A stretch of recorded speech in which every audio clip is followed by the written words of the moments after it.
What's good? What's good? It's the one and only, but what do I know? Boxing coming back at y'all with another one, man. So we got Jermall Charlo in the news, man. I wanted to speak on some things that Jamal Charlo talked about in his interview at his press conference. And then I also wanted to speak on what I feel like Jamal Charlo needs to do to get himself back in line, for to be back where he was a few years ago. Well, a little bit more than a few years ago. All right, first let me play this clip real quick that Jamal Charlo or whatnot. That is very important that you hear because I want to speak on this. What could you share and speak on about it all? Man, to be honest with you, just a closed heart is an unhealthy heart. I never got a chance to really explain to my fans and the people about what I'm actually going through, but I was just going through a time where I actually needed someone to talk to, but I held it in. I tried to play tough. I tried to have some drinks and some shots and kick it with everybody, thinking that was gonna help it. And I did the things that made it worse. I didn't actually have the help, and I didn't have the hugs and the love that I needed. That's kind of what it was. And then you get to that point where you're a lot more independent. And now you can help yourself. And some of those things was just picking up a book and reading it, and you fall in love with just reading again. Now I want to first give a major shout out to Jamal Charlo. Well, first let me say that was from Fight Hype. Go check the full interview out. But I want to give a major shout out to Jamal Charlo, man, for being able to overcome what was such a hard time for him. I know a lot of times we like to give fighters hard times because, we often forget that they have a life outside of boxing as well. But Jamal was going through a tough time.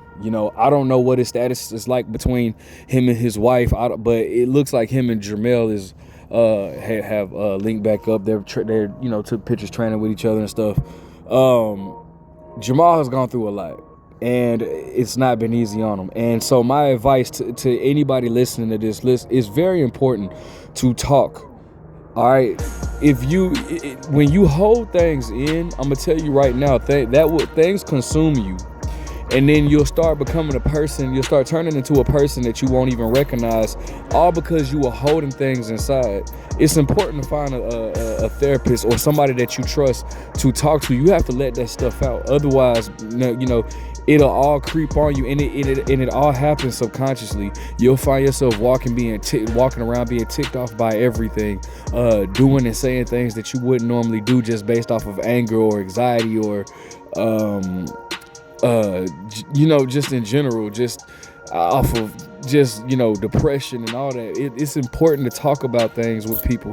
And I'm gonna also tell you this: the number one way, listen, it is impossible to progress in life. It is impossible to become a better person without accountability. Accountability is the number one thing you need in order to grow in life. It all starts with you taking accountability with the things that you say. And here's why I say that. Let's just say you're preparing for a fight, right? You go in camp, you half-ass camp, you're not doing shit, you're sparring 4-5 rounds when you're supposed to be sparring 6, 7, 8, 9 rounds. You're doing 5 rounds on the bag where you're supposed to be doing 10. Let's just say that, right?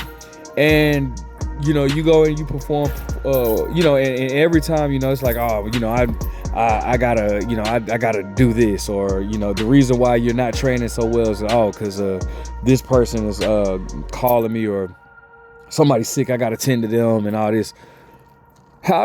You're making excuses and covering up what you're doing. How do you expect to ever grow? So now the next time you go in, something else happens. It's not on you. It's on other people. You're blaming other people. So you're covering up for your mistakes instead of saying, damn, I did not do right. How do you expect to grow from that? How do you expect to grow? It's almost like, somebody that's going on a diet, right? And they're eating I can have a donut. It's cool. I can, I ain't even eating that much, man. And then you step on the scale and you ain't lost weight, and it's like, dude, I didn't even know, bro. You know you're not supposed to eat the donut, so don't. It all starts with accountability. You have to take, you have to hold yourself accountable, and that is the most important thing in order to grow. And it seems that that's what it seems as though that's what Jamal Charlo is doing, and I'm proud of him for that, because regardless of how he looks or what he does in the ring, I would rather for him to be happy and at peace with himself outside of the ring than being in the ring and being dominant but not happy with himself outside of the ring. You gotta be in order to be the best version of you, you have to take care of you. You have to take care of your mental health. So I love seeing this from Jermall Charlo. I love seeing, it's sad the stuff that he had to go through. And then in that interview, he was speaking on how, he didn't leave his house for like 2 weeks. He would, go fix him something to eat like once a day, and then he'd just be stuck in the house. Those are hard times, man. I don't know if anybody has ever been like depressed, but it's not an easy thing to get through. But you will get through it. 100% you will get through it if you have the if you take the proper steps by like talking. Go seek out therapy, man. It is nothing wrong with therapy, bro. I have a degree in psychology, man. But I still like, bro. And even like here, your therapy could be different things. I like going to the gym is therapy for me. It's therapeutic.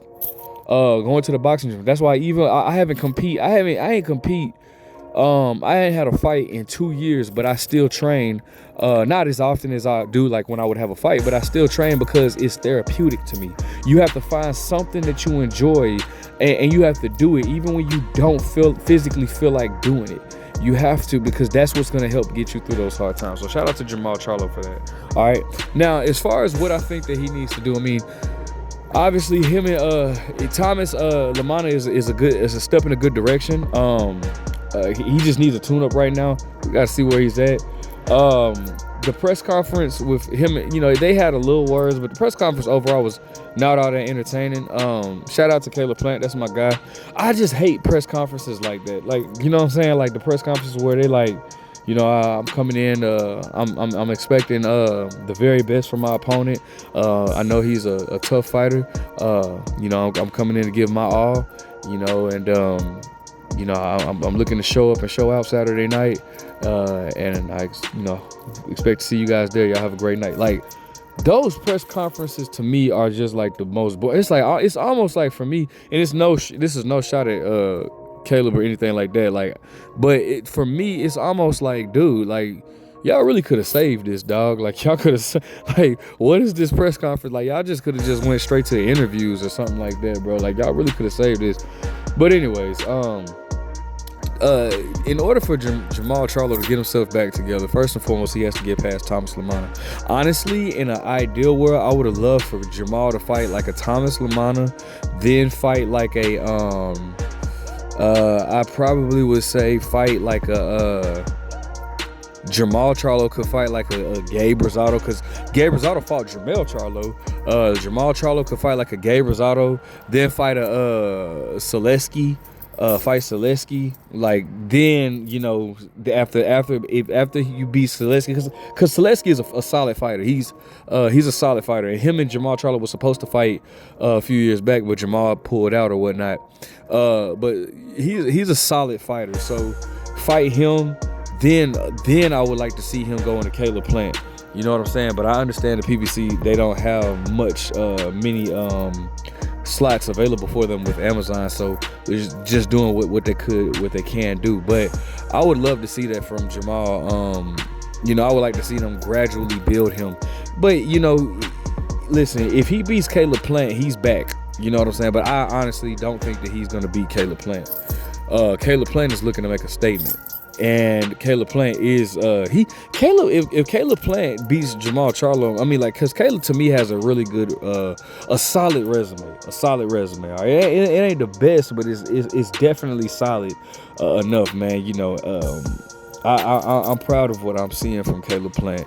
And a win over Jamal Charlo would just help solidify that. But a win for Jamal Charlo would definitely put Jamal Charlo in the category to fight Canelo Alvarez, which he spoke on. He said, he wants to end his career off by fighting Canelo Alvarez, which alludes to him not being in the sport too much longer. And I'm gonna be honest with you, I definitely 100% can see Canelo Alvarez fighting Jamal Charlo in the near future. I can see that fight happening. Now, I've always stated that I don't think Jamal Charlo has the style to beat Canelo Alvarez, but I can see Canelo making that fight a possibility or whatnot. But I don't, for as of right now, I think Jamal, he really needs to build himself in the way that I was just speaking on earlier. I would love to see him fight some of the other guys as well in the weight division that he's in. I would love to see him fight. I would have loved to, bro, fight a William Scope, bro. Fight William Scope. I know that William Scope put on a shitty performance against Canelo, but Jamal has a much better jab. I don't know. He used to. I don't know if he still has that great jab that he has, but I think that his jab, he has a better jab than Canelo Alvarez, a more thudding jab than Canelo Alvarez. I think Jamal would be able to, beat like a William Scope, fight a William Scope, fight. I think he would beat Edgar Berlanga. Should he get himself right? I think he would beat Edgar Berlanga. It's a few fights that I would I want to see Jamal in or whatnot before he fights somebody like Canelo Alvarez. I mean, first and foremost, we all know he has to get past Caleb Plant. Otherwise, he could kiss the Canelo Alvarez fight goodbye. That's just not going to happen.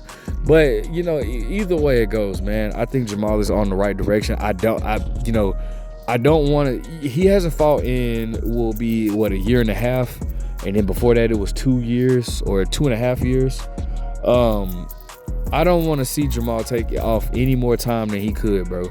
I don't. He missed about 8 fights. Somewhere in between 6 to 8 fights he left on the table just based off of inactivity. I don't want to see Jamal do this anymore, man. I want to see him fight, and I want to see him active, as well as the other PBC fighters as well. I'm happy to see Caleb do a somewhat quick turnaround, quicker than usual turnaround for the PBC. And I don't think this is a pay-per-view card, which is great. I believe it's not. It shouldn't be. It makes absolutely no sense. So I don't think this is it's not a pay-per-view card. So that's good. Let them take care of their business, and then on to the next or whatever, which seems to be them later this year. All right. Let me know what you guys think. Make sure you guys like, comment, subscribe. Who are you picking between Jamal Charlo, Thomas Lamana, Caleb Plant, and his guy? I don't even remember the dude's name. And ultimately, who do you see winning between Caleb Plant and Jamal Charlo? Comment that.